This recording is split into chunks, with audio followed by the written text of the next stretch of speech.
સચિન પાલી ગામની ઘટના છે। ત્યાં 3 બાળકીઓ ગઈકાલે રમતા રમતા કંઈક તાપણું કરેલું હતું। ત્યાં પણ એ લોકો કંઈક સળગીને કંઈક ધુમાડો ગયો એવી પણ હિસ્ટ્રી છે અને આઈસ્ક્રીમ ખાધાની પણ ઘટના છે। પણ આજે સવારે અત્યારે એક મધરને મળ્યા જેની બાળકી એક્સપાયર થઈ ગઈ છે, અહીંયા જ સામે જ છે, આપ પણ હતા।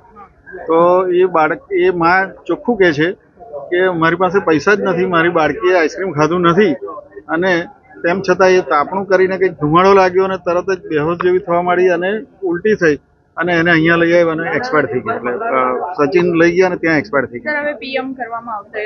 હા, પીએમ કરાવીશું એટલે જે કંઈ સાચી હકીકત હશે તે બહાર આવશે। પરિવારની સાથે સંવેદના વ્યક્ત કરું છું।